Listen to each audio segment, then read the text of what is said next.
Well, good Monday afternoon. I hope everybody's doing all right, recovering from whatever the hell that was on Sunday afternoon. His name is Zach Lyons. My name is Braden Gall, and we are brought to you by Sinkers Beverages and the Kingston Group, two great, amazing, spectacular local companies that serve you in this Nashville market, in this community, unlike anything the Tennessee Titans did on Sunday against the Cleveland Browns.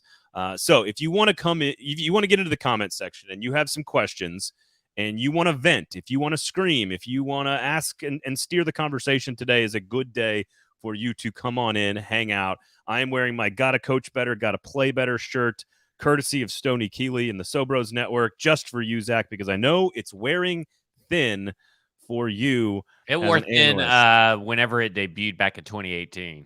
See, I get a lot of compliments on the shirt. Not the shirt. The phrase has worn thin since it was used in 2018 and continually to be used. It's just utterly meaningless words because they don't live up to it. They just don't do it. You can't coach better and keep Dillard in.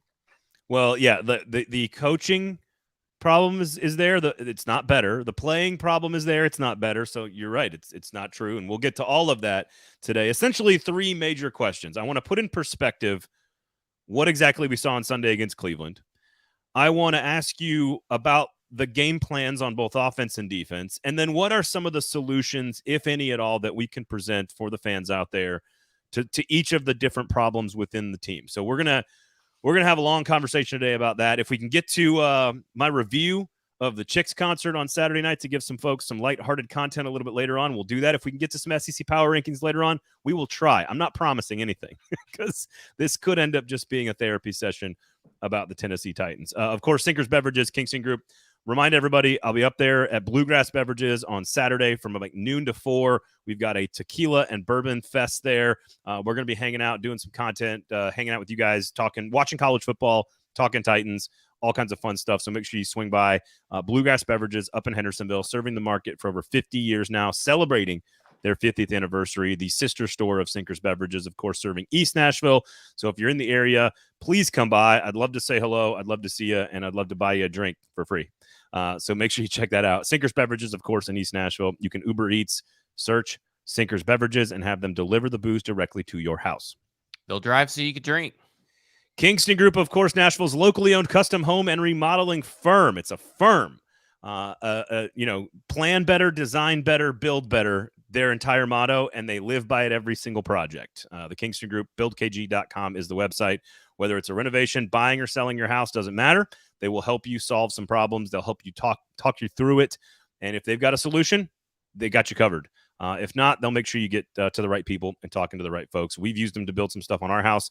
I cannot recommend them enough. The craftsmanship is off the charts, unlike, again, the Tennessee Titans game plan. All right, so to put into perspective, I know when you and I first started talking about what we wanted to talk about today, and Pretty Boy Lipschitz and Joshua and all you guys are already in the comments, so we'll get to you guys. The perspective of like the historical context of what we watched, because it's not really like we'll get into the game plan and we'll get into some fixes, but like there's not a whole lot to be said about the actual outcome. It was just bad across the board. They didn't do anything well, really. The Browns beat them at almost every aspect of the game, and we'll get into some of the stats. But just off the top of your head, do you have any strong feelings about where this performance ranks in terms of all Mike Vrabel coached football teams that he's coached in Nashville? I think it's worse than anything that I've seen done. That includes, like the Ravens, Marcus Mariota, like 8-9 sack game. I think this was a pathetic display. It's an embarrassing display. We know Mike Vrabel can game plan better, but I guess they just took the week off. And I kind of feel like we should just take the week off. I mean, if they're not coaching better, should we pod better? I mean, and maybe we just need everybody needs to take a mental break like the Titans staff did heading into the Cleveland game.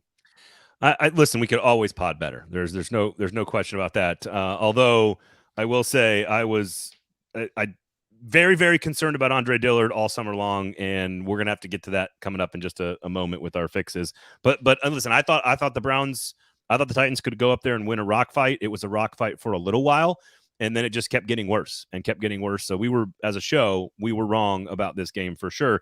Yeah, everybody was entirely wrong about this game, including the Titans coaches and players. So I wrote down 3 games that come to mind, and some of them because of like the statistics and the anomaly, and some of it like I wrote down immediately the 21-0 loss. The only 2 times Mike Vrabel's teams have scored fewer points than 3 was the 21-0 loss to Baltimore, in which Marcus Mariota was sacked 11 times. That game was at home, so that's why that one has an asterisk as well. And they only rushed for 55 yards, the 3rd lowest total in the history of the Mike Vrabel era. The 2nd lowest rushing total in the history of the Mike Vrabel era, 39 yards rushing against Denver, also a big donut, 16-0. And, of course, that game monumentally important to the franchise because Marcus gets benched. Otherwise, 3 points is not the worst, but I just told you the other 2. 94 yards of total offense is by, other than that Baltimore game, which is 106 yards of offense, never before as a Mike Vrabel like team. 50% came on one pass. Never before as a Mike Vrabel coach team ever been held under 100 yards. First time ever. It's only happened under 180 yards like twice. Never before as a Mike Vrabel coach football team been held under 39 yards rushing. 26 yards rushing on Sunday against Cleveland. So while it wasn't at home and it wasn't 11 sacks and it wasn't a shutout, it was statistically 2 of 12 on 3rd down. And from a rushing perspective, the worst offensive football output in the history of Mike Vrabel's coaching career. Yeah, and it's a weird game because it's obviously all hinges on the offensive line and the terrible defense. Like, obviously, you could throw in Treylon Burks in there, but yet again, on the list of the people that you should be blaming, Ryan Tannehill and Tim Kelly are kind of far down on the list, depending on how much Tim Kelly is actually part of the game plan or has devised the game plan. Because to me, this was embarrassing. There's a video floating around in the fourth quarter where Myles Garrett is moving from the left side to the right side to the left side, and 2 tight ends are following him the entire time. Ridiculous. First off, why not throw us just a 1 offensive lineman extra out there to let your other tight ends, to let one of the tight ends actually go out for a pass? Like you're not even faking it at that point. It's ridiculous, and it's an embarrassment. I'm ashamed and embarrassed of this team on their behalf because I'm sure they are embarrassed and ashamed. And there's scary patterns starting to emerge, dating all the way back to last season. People can discount the losing streak and say, well, we can't carry it over. But then you're, like I said on Stacking Inbox this morning, that means that you're purposely eliminating and ignoring data. I mean, that is some data points, and there's some real issues. And weirdly enough, it's Ryan Tannehill's fault, but it's not Ryan Tannehill's fault. Ryan Tannehill, as a passer, did everything he could within the limits of the offensive line. But the problem is 0 scrambles, back-to-back 0 scrambles. The mobility is not there to generate plays. And when you look around the league, quarterbacks have to be able to make plays and extend plays using their legs. Ryan Tannehill cannot do that, and that is a death sentence behind this offensive line. Yeah, no, I agree with that. And I want to get you to sort of rattle off some of the metrics because, again, I think 7 sacks, 3 of which were on Dillard. We'll get to that fix, which I think is an easy one. I agree that Ryan Tannehill is down the list of things that I'm concerned about in terms of this performance. It doesn't mean he played a good game. I mean, he was rushing the ball. He missed a Treylon Burks, which could have been an explosive play that changes the game. When I think it was 13-3. On like either the last play of the first half or the first drive of the second half. I can't remember exactly Treylon what Burks it was. also did nobody any favors by going 1 for 6. And Burks dropped another long pass in the second half down the sideline that could have been – it was a very good throw by Tannehill. So I don't think Tannehill helped, but I don't think he was one of the worst. I mean, the offensive line on offense is the clear problem. I mean, there was also drops. I mean, Chig dropped a wide open pass on a 3rd down. Like 3 drops. It was not a good game by anybody. So, if we're having to start this show, brought to you by Sinkers Beverages and Kingston Group, by saying, is this the worst game Mike Vrabel's ever coached? Like, I don't know how much detail we really need to spend on, because we just kind of, now you also can't flush it the way sometimes you do in sports, no matter the sport, where it's so bad, it's so out of character, It's so not what we do that you sometimes just got to say, fuck it, it's gone, it's out of our minds. We're not going to even watch the tape. We got to move forward. But to your point, we're starting to see week one's a liar. Week two gives us a little more data. By week three, there's starting to be some trend lines. And it doesn't mean they're permanent. It doesn't mean, and Pretty Boy Lipschitz already says, some of this is a little bit of an overreaction because the Browns and Saints have two of the better defenses in the league. I don't disagree. But the Browns have really great defenses against shitty offenses. And again, this is my point. Like that's good context for now. Yeah. They might end up as one of the best defenses in the NFL. We don't know. We just, again, it's all trend line stuff that we have to keep an eye on. And so I want to, let's get into the game plan of this, because Tim Kelly has largely gone the first 2 weeks as a, hey, this was the right strategy. You got guys open in week one, Tannehill missed them. You got guys open in week two, Tannehill found them. The offensive line, you kind of schemed around your deficiencies. Okay. We talked a little bit about first down and about play action on Thursday's show. Those are the two big topics we discussed. And we kind of waffled back and forth on play action. I think you landed on we should use more of it. I want to say you tweeted this out, 24% play action. Mm-hmm. Play action. But he was awful under play action, like he was in week one. He was terrible on play action 2 weeks now, which is so uncharacteristic of Ryan Tannehill, which is, I think it's just we talked about it after the week one game when we were kind of having an open discussion about, like, is it Tannehill's marriage to the scheme that's the issue? Can he work within this particular scheme? Or is it maybe a little bit of his age is showing? And we were kind of just talking, and you landed on, I think that there's an issue with Tannehill's fit inside the scheme. It's not that great. And I think I'm with you.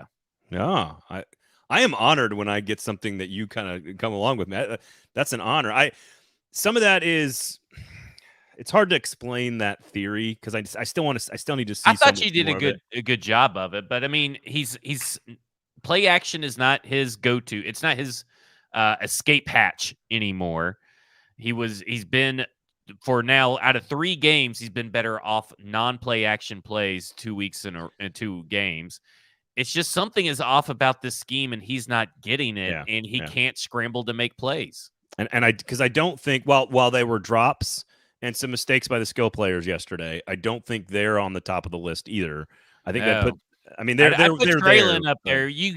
Here's the thing. We got to put Traylon and Chig up there because we have been expecting all offseason to see year 3 jumps and takeovers in games. And outside of the one explosive play, which really matters, like, and it matters that Chig got open and Tannehill missed him in week 1, right? It matters about Tajay Spears twice in week 1. But as far as impact on the game, week in and week out, neither of them have been able to impact this game. And yesterday, they both had major drops. And I think I'm not saying that you have to blame. First off, offensive line, clearly. Clearly number 1, and defense is number 2. I think those are clear 1s and 2s, in my opinion.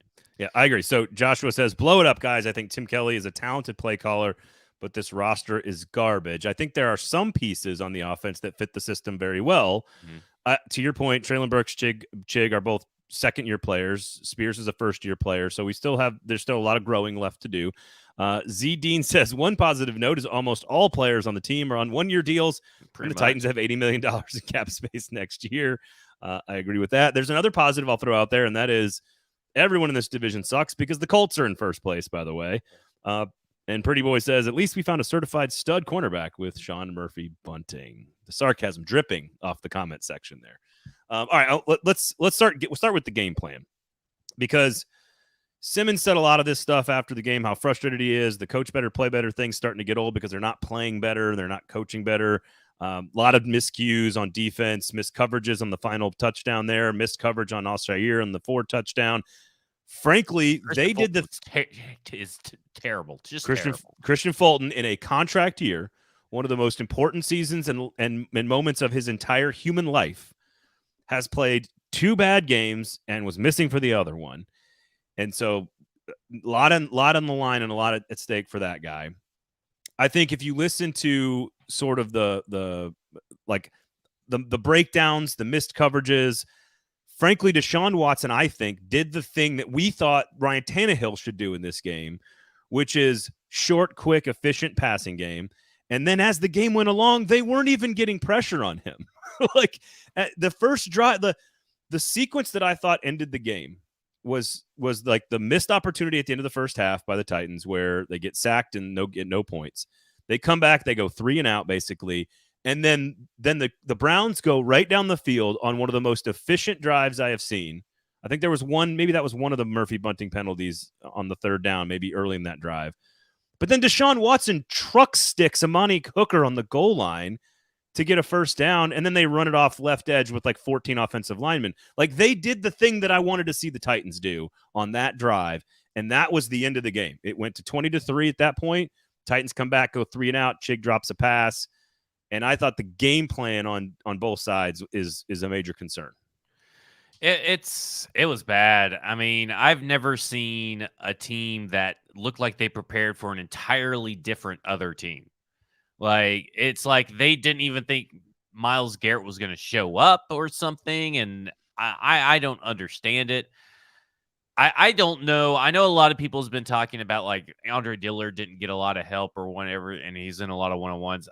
I thought I saw a lot of people wherever Myles Garrett was at. There were people over there. It's just probably wasn't the right people that should be on there. You should be doing a 6 offensive linemen instead of like 2 tight ends. But I thought it, and then it didn't really matter, right? Because Myles Garrett almost went untouched sometimes. I mean, the amount of untouched passers or pass rushers that went into Ryan Tannehill's pocket and in his face and hit him is ridiculous. And this is why I'm to the point where I'm 3 games in. I don't need Andre Dillard out there. And if the Titans keep putting him out there, then you're just saying that, well, fuck you, Tannehill. We hope you get injured. Like, that's essentially what you're saying, is that you do not care about your player's health, because first and foremost, that's what they're supposed to do, right? Protect the quarterback. And Andre Dillard is not doing his number one job as a pass blocker, and he is getting Ryan Tannehill killed. And Vrabel is essentially saying, by keeping him in, I do not care about my player's health. All right, so we can get into the offensive line, and we can kind of jump around here a little bit. Again, if you guys have questions, you want to take us in a certain listen, I know there's a lot of you guys in the comments right now that are using this as therapy, and I love that, and I dig that about you guys. I think it's great. But if you actually do want to have some strategic questions, please feel free to steer the conversation. Let's go to the offensive line, because it was the biggest concern. It was the biggest issue. Derrick Henry, by the way, I got some historical context here for Derrick Henry. In games that he has started, can we trade Derrick Henry? Is that still possible? Trade him and Ryan Tannehill somehow? In games that he has started, it was the second fewest rushing yards in his career in games that he has started. Now, the only time he's rushed for fewer yards in a game that he has started was in 2016, I believe, when he was a rookie against Minnesota, when he got 5 carries. So I'm not even sure that one should count. This is this is truly him as a starting tailback getting 11 carries for 20 yards. It is also the second fewest yards ever when he's gotten at least double-digit carries in his career. So again, 7 sacks, 2 of 12 on third down, all of it tied directly to the offensive line. So let me ask you to sort of work through some of the solutions that could be available. NPF is back in the building as of today. He is back working solutions, though, right? Because you're bringing up NPF. I'm just kind of wondering where the solutions at. Well, no, I'm just making sure people know that he's he's still got 3 more games that he can't play, obviously, and he can't practice, but he's back in the building now after 3 games, so he can do that. Dylan Radin's got a full run of game, and part of the reason I want to bring that up is that they showed when Xavier Newman-Johnson or Xavier Newman just simply could not get it done after 2 games, 2 drives, they made a very quick move to put Dylan Radins in. And while he was not great yesterday, he was still better than Xavier Newman. They showed that when something's not working, they were going to be fine moving on from it. So that must have been the outlier. Andre Dillard is not working.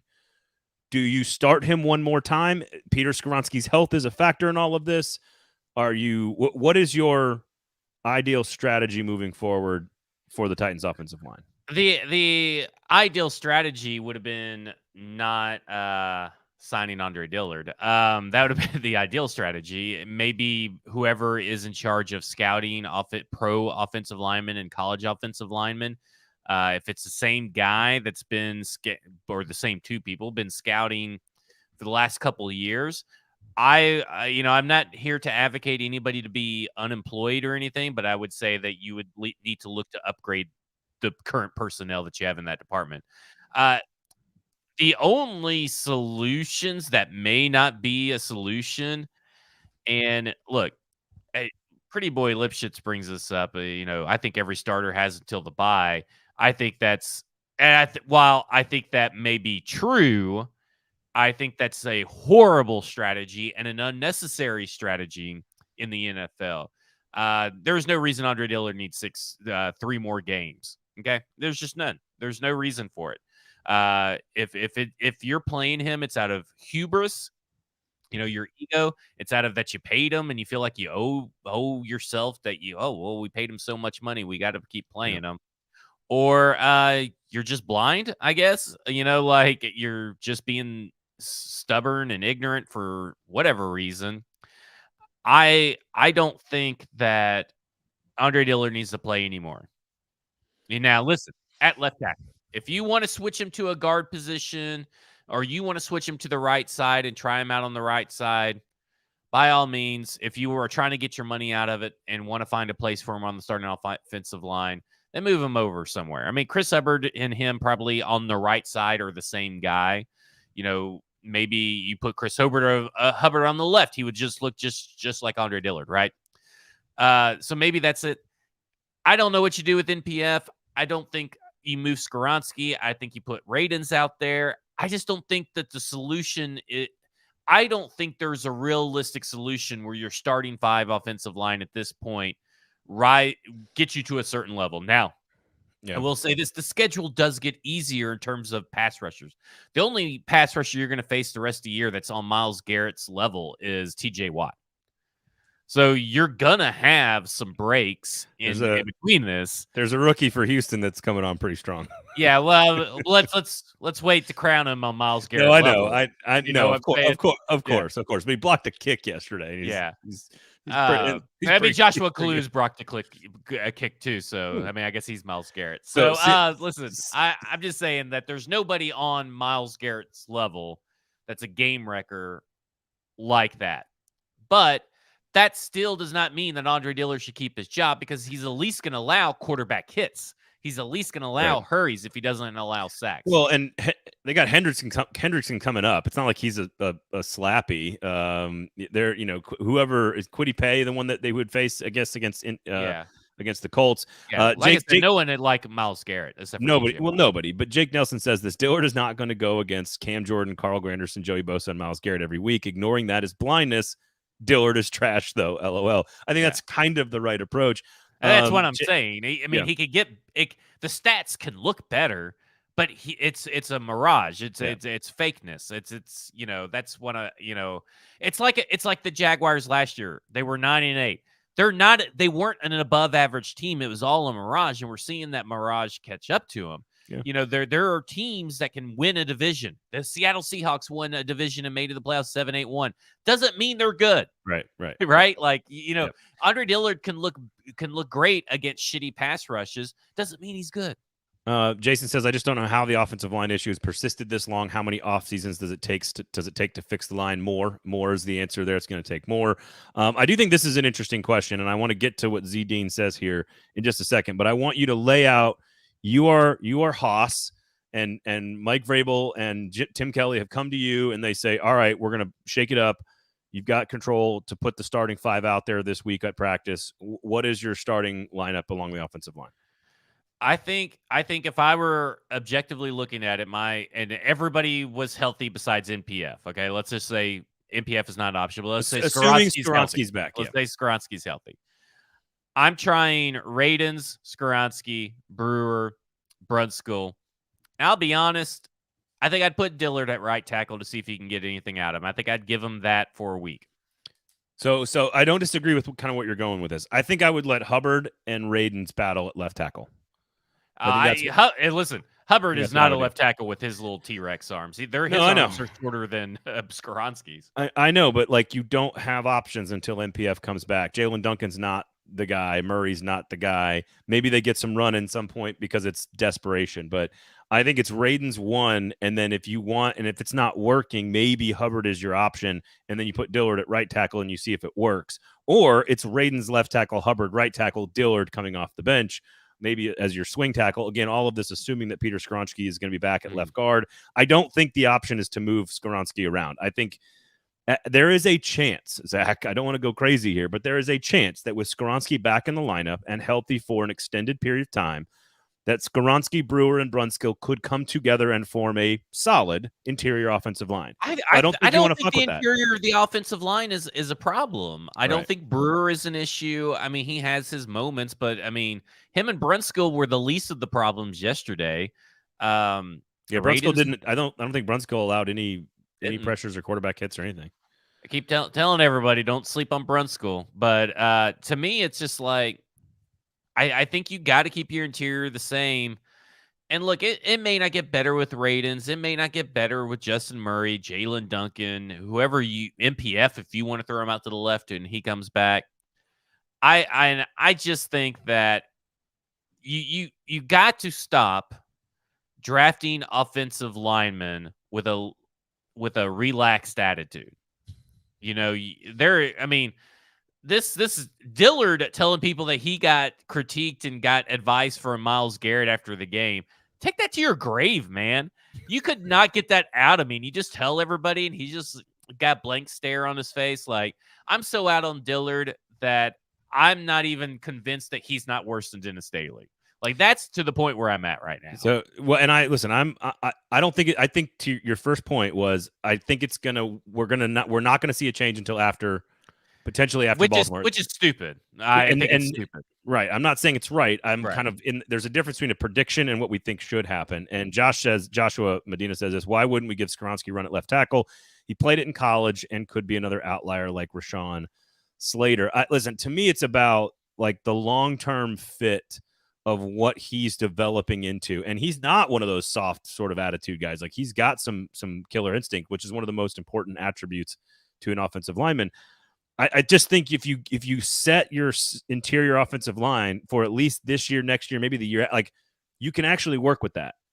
But I think if you start playing with him out at left tackle, all of a sudden you got Radens at left guard, and now you have two positions that are worse instead of one that's really good and one that's you're going to go into the offseason clearly trying to address. So I don't. Also, I understand outliers, the question, but so close. Outliers coming so close together in a span of a few years is almost impossible. Yeah. Let's look at Tom Brady to Brock Purdy. Like with a Tony Romo in the middle. You may be able to have, Tony Romo's an undrafted free agent, so I put him in a totally different category. So, like, you may be able to, you could throw in a Kirk Cousins in the fifth if you want to, in the smack dab in the middle. But that's years and years apart. Like, there's not many outliers that happen so close together. It's just almost mathematically impossible. Stoney brings up Ojukwu at right tackle. We do have to, like, when he's going to be back is important and able to play and give them some reps, I think is interesting to keep an eye on, because I think here's what I'll say about Duncan. I don't think he's ready. He's better than Hubbard is better than Duncan right now. So if you're not putting Chris Hubbard as your right tackle in the short term for the 3 games, at least until NPF is back, in which case NPF could be a solution at left tackle. You could have NPF at left tackle with Radens and Hubbard battling at right tackle, and then Skoronski, Brewer. Like, this all does get a little bit easier in week 6 because you have a bye, because you get your starting right tackle back, and because the schedule gets lighter. So it's not the world is over, the season's over. It's just they need to probably start trying some shit. As I tell my wife and daughters, although I don't use the word shit with my daughters, when they complain about something and something's not working or something's going wrong or something's hurting or whatever, I go, well, like, did you take some medicine? Did you stretch? Did you change positions? Did you move into another room? Did you put that away? Did you try some shit? Right. That's try some stuff is a really critical part of this entire thing. So I want to quickly go back to Z Dean here and his question. And he says, I understand Tannehill's not the problem, but seriously, what is the benefit for him playing the rest of the season. Rather see Malik and Levis struggle and maybe get a high draft pick than go 8-9. I think it's a little early to know what this team is going to be and if they are or not going to win the division or maybe play in the playoff game. But what do you think of that question?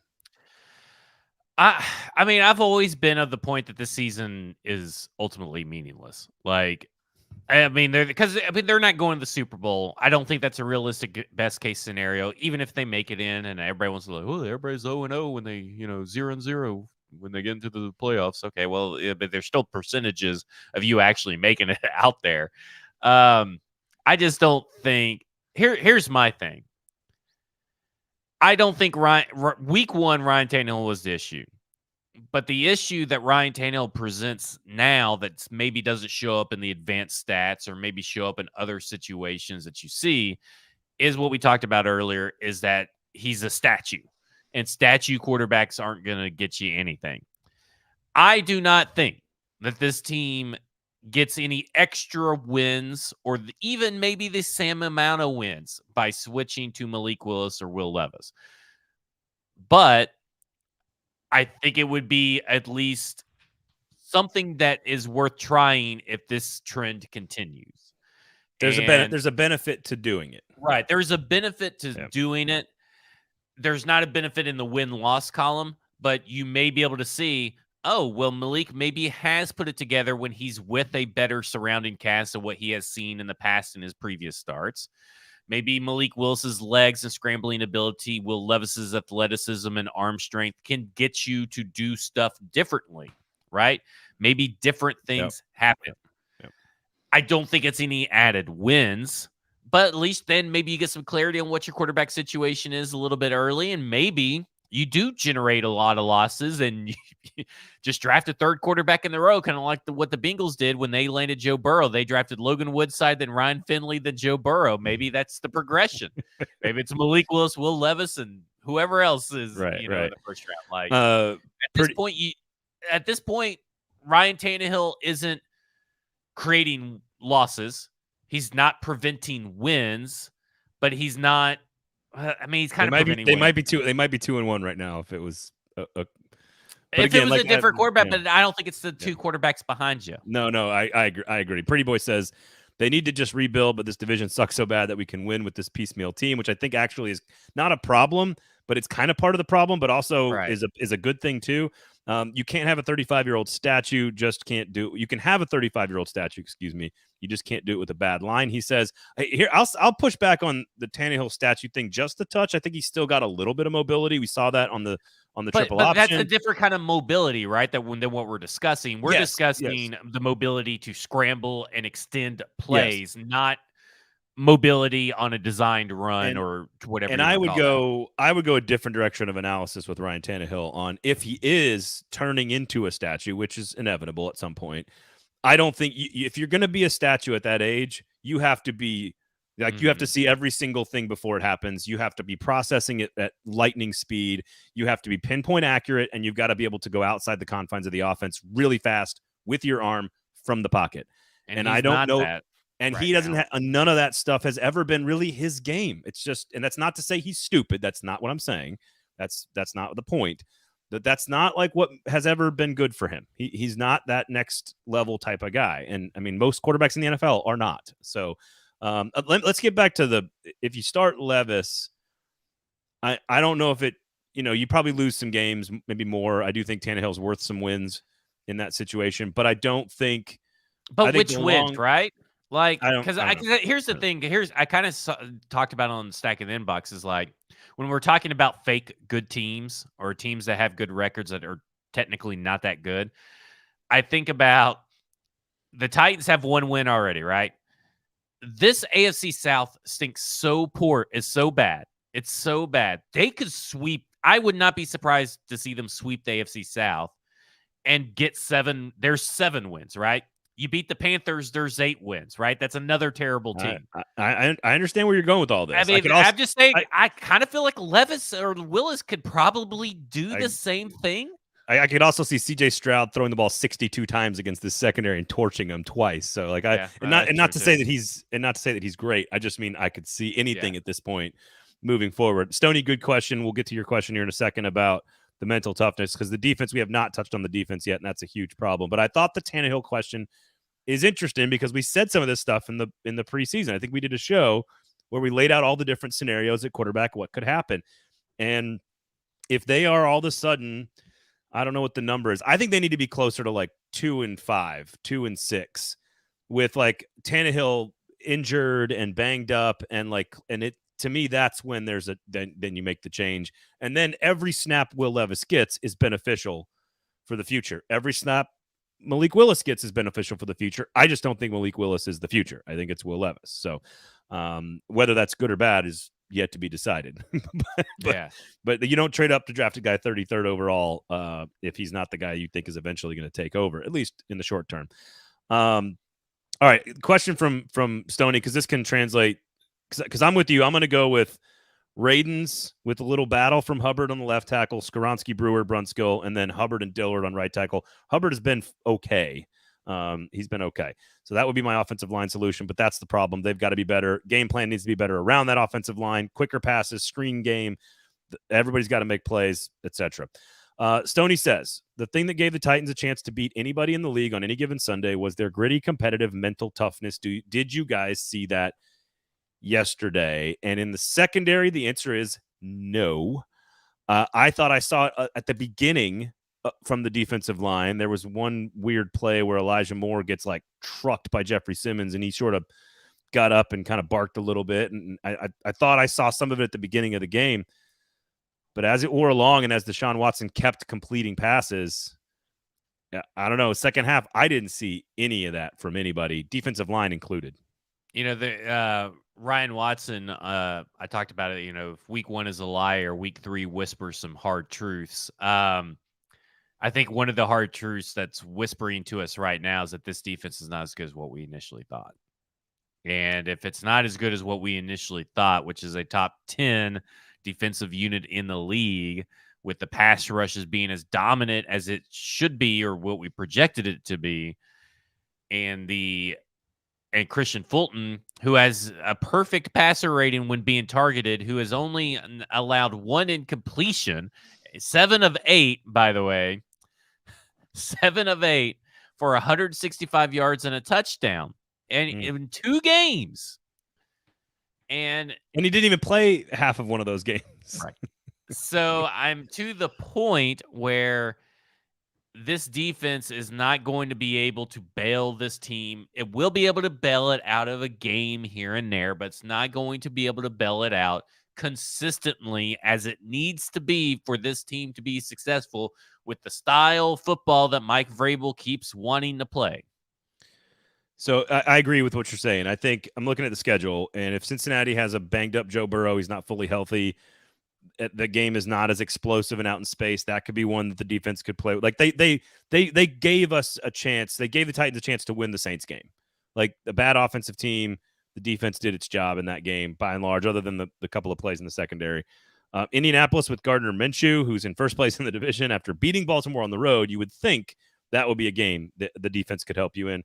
Atlanta's a game. Pittsburgh's a game. Tampa, Jacksonville. These are all games that could be dirty. So I think the defense is still good enough. The defensive line is still good enough to keep you in most of those games. The concern, and I've said middle linebacker from the beginning, I don't know if that was the biggest problem. I think the secondary has been a bigger problem the last 2 games, and in critical situations in the first game, Christian Fulton being the primary issue here. But like Amani Hooker didn't play a particularly great game yesterday. Kevin Byard was okay. Sean Murphy-Bunting with some penalties. Like, you got to eliminate some of the penalties. You got to, the mistakes, the mental breakdowns, letting Amari Cooper. I thought the refs were terrible yesterday, but I don't like that Jeffrey Simmons' first excuse out of his mouth was blaming the refs.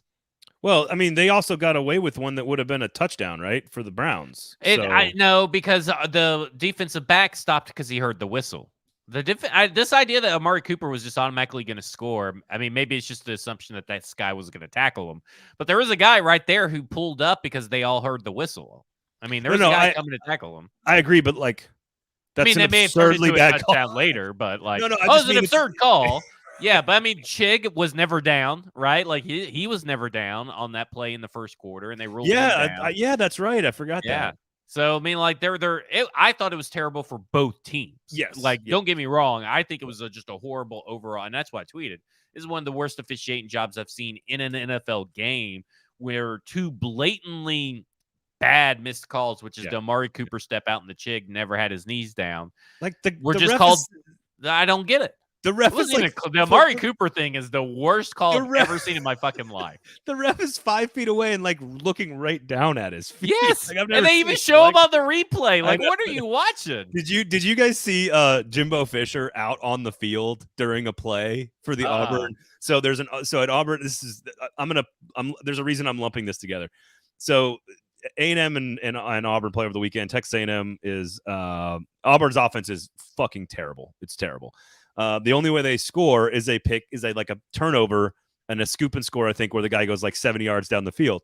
For some reason, Jimbo Fisher is in the play on the field, and he's standing like here, and the Auburn defensive player who's got the ball running backwards like runs in between the coach and the sideline and scores a touchdown, and Jimbo Fisher stands there like holding his dick. Like, what are you doing, dude? I've never seen. It's like two things I've never seen before: Amari Cooper catching a pass and like clearly just still playing football in the field of play and not being called, and then Jimbo Fisher just being in the middle of a play. It's crazy. I've never. And the other thing that's important here: two things are true. The officials were terrible in that game for both teams, and it had nothing to do with the outcome. Yep. Like, Titans got their ass kicked, whether the refs had anything to do with it or not. So let me ask you this. We talked about the offensive line, changing some stuff up. They don't have depth at middle linebacker. They don't really trust a lot of those pieces, clearly. The front line, I think you have to just ride with those guys, do or die the rest of the season. What do you do in the secondary, though? What's the solution there? Oh, God. I hope that Christian Fulton turns it around, I guess. I don't know. He's playing for millions of dollars. Not even from the Titans, just for millions of dollars, and he's losing money every week. I just don't know. I mean, we talk about 8-4 guys. And then guess who got called out today a lot? Christian Fulton. And I don't know. I mean, it's just what you're dealt with when Caleb Farley, a first-round pick, isn't even healthy and he can't play. When Roger McCreary is a second-round pick who can maybe play on the outside, but, he gets beat a lot. He got beat like a drum yesterday. He's got very up-and-down play. Trey Avery, everybody's going to target Trey Avery if you put him out there. I mean, when you talk about a fix, there isn't one. I mean, there isn't a true fix for anything that this team is going through outside of trading for somebody, which is not going to be possible, right? I mean, what draft picks are you give up to trade for somebody? Let me ask you one thing, because once you get past Cincinnati, I don't have the schedule in front of me, but this team does not blitz at all. And you're going to run up against quarterbacks and receiving cores that are not exactly the Chiefs or the Dolphins. Can I say something real quick, too? Fucking blitz. Can I say something about this? Just quit making Travis Gibson inactive. Harold Landry does not deserve the snap count that he is getting right now. You're probably doing more harm than good to your defense and to Harold Landry's recovery by keeping him playing constantly. And Travis Gibson gives you more juice than Rashad Weaver. You signed him for a reason. Get him active.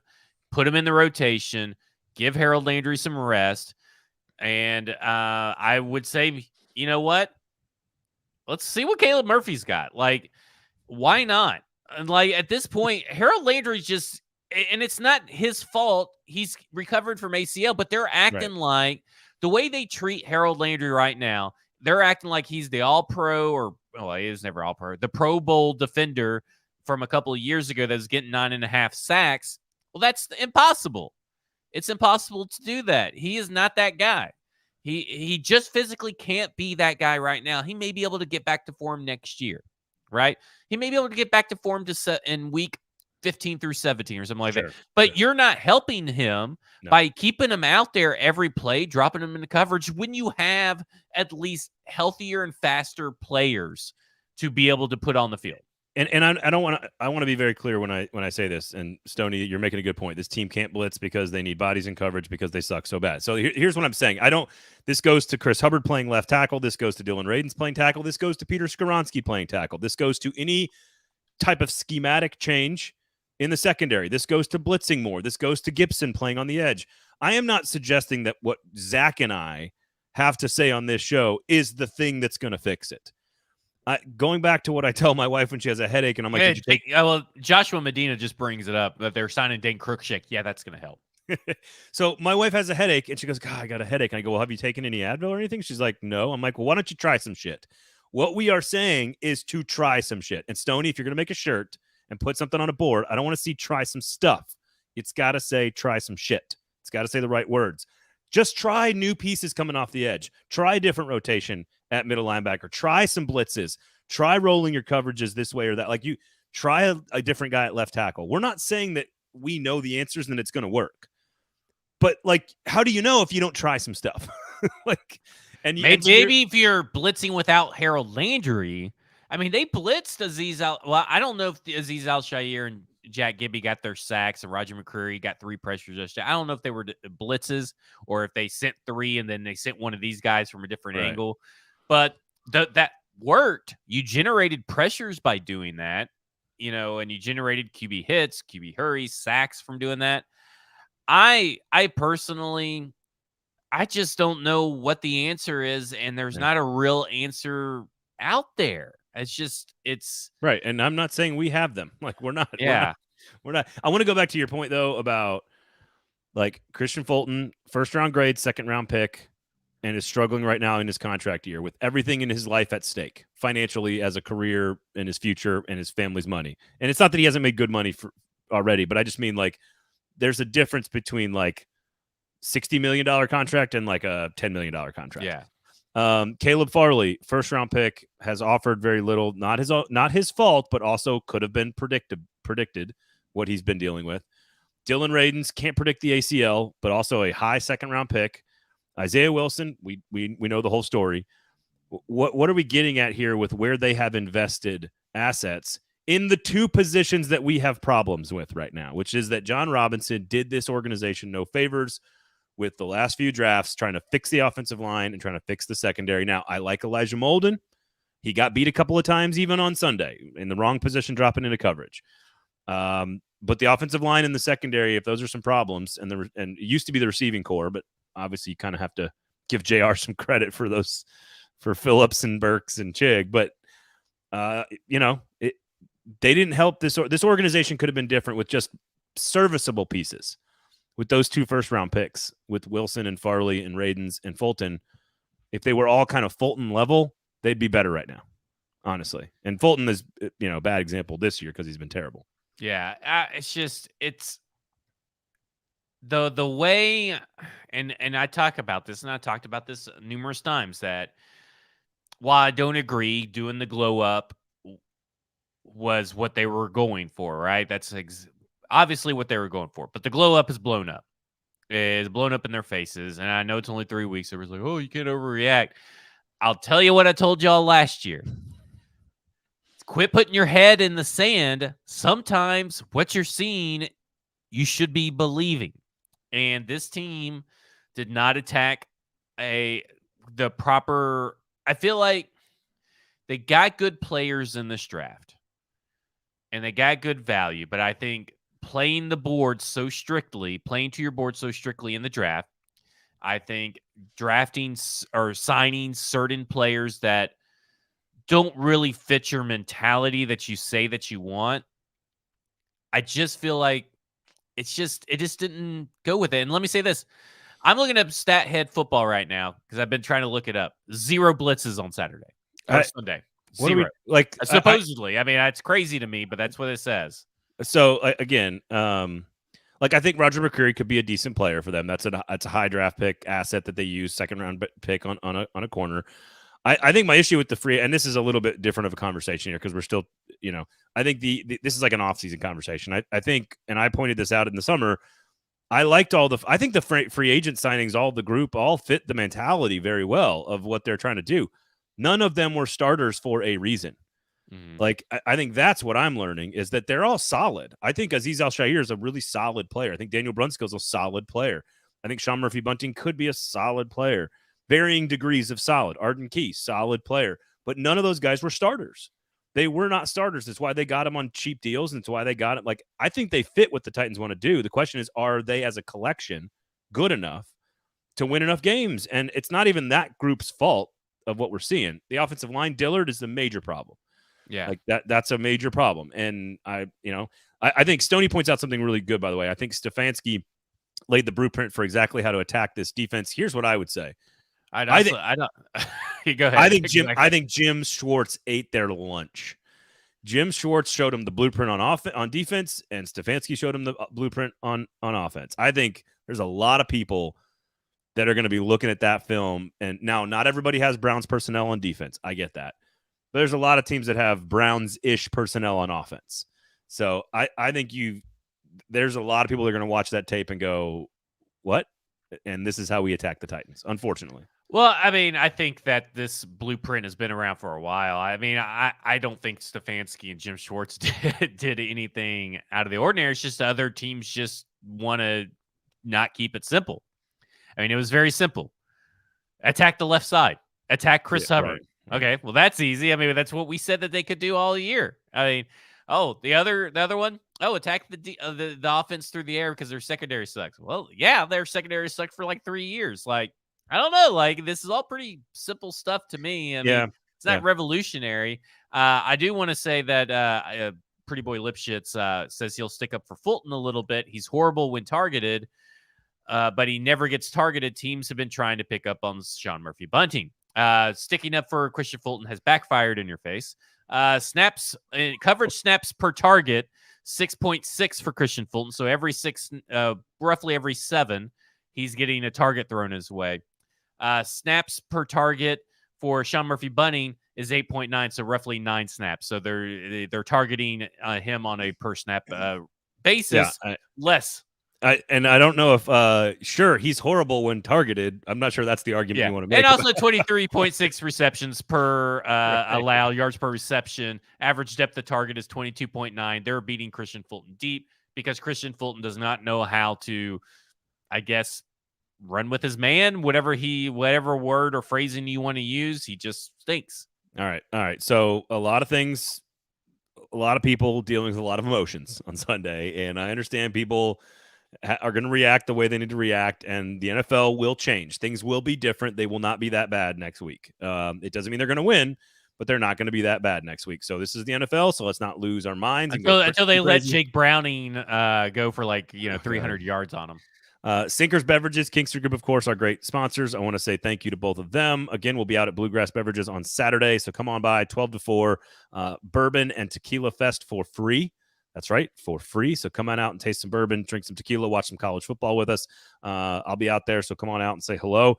We might have some other distinguished dignitaries.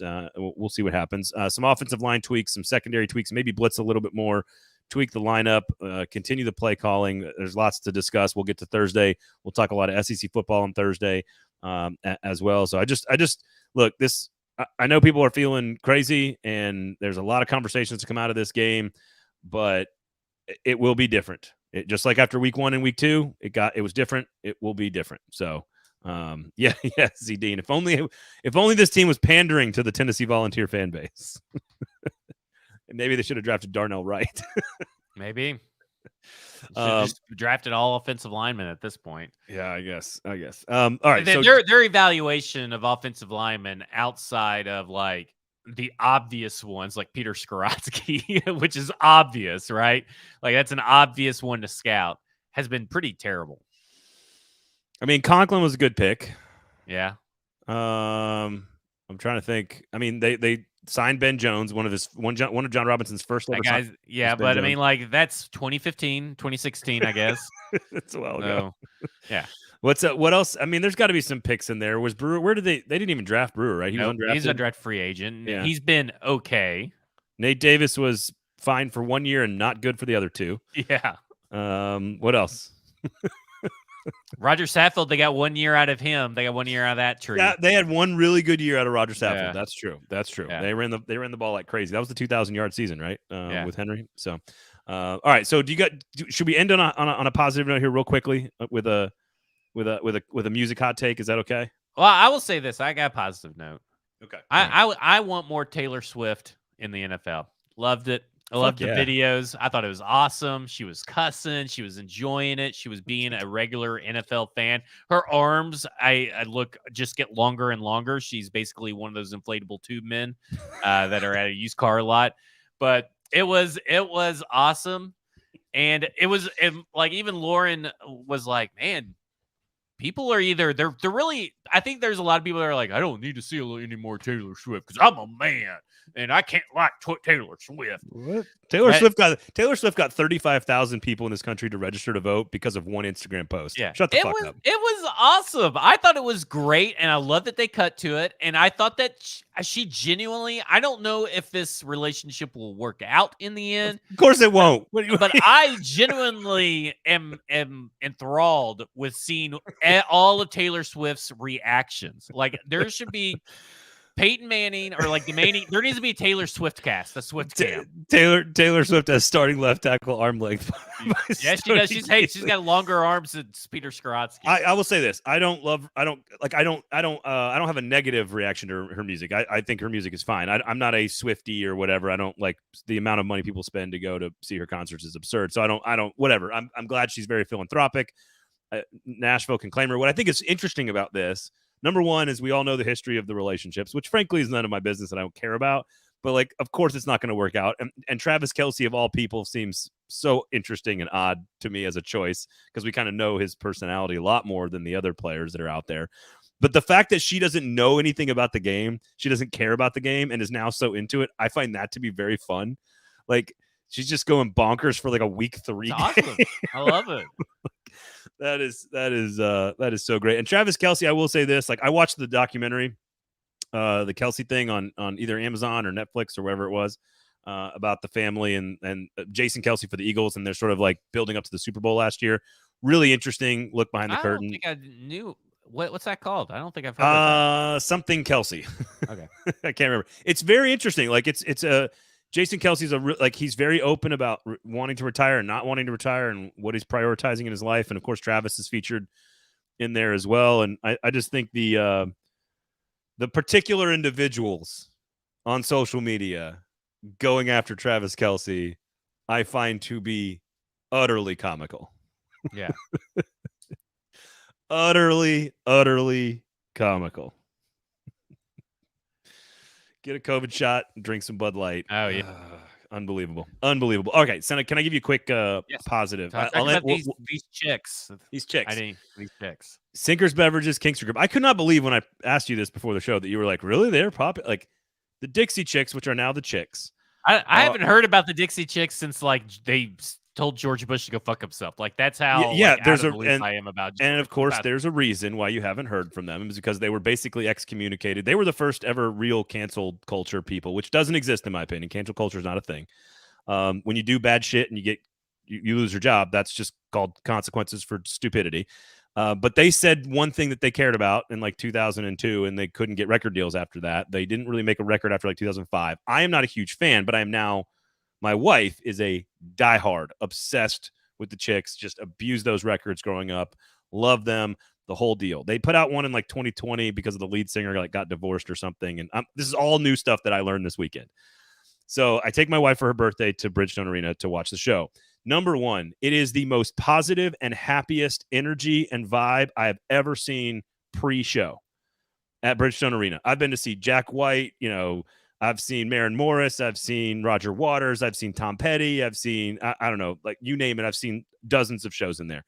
I have never seen like the lower levels, like doing cheers and chants and dances to get the whole building going, singing to like the warm-up songs. So I couldn't believe it.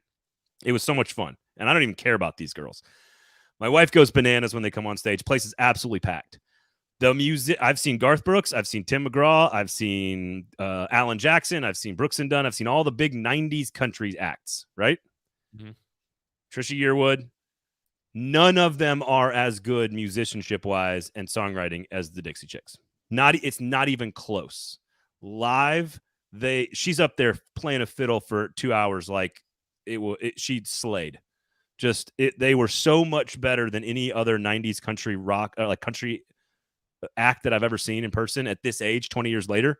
Never seen anybody play like that from like who was popular in like 98, You know what I mean?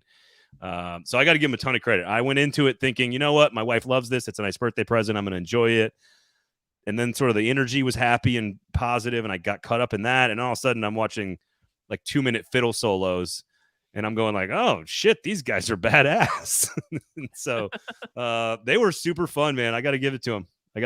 And there you go. A little positivity for everybody. They stand up for what they believe in, and if you can't handle that, get the fuck out of America. So go somewhere else if you don't care about free speech. So other than that, I think that does it. I don't have anything. There's lots of SEC stuff. We'll get to it on Thursday. We needed to react to the game today. Sinkers Beverages, Kingston Group, Stacking the Inbox, Football and Other F Words, all the other great shows from 440 Sports and Broadway Sports Media. You guys go check them all out. We do appreciate you. All you guys in the comments today were great. Take it easy. Deep breaths. We'll be back on Thursday. We'll talk some more ball. Thank you guys for listening. Have a good week.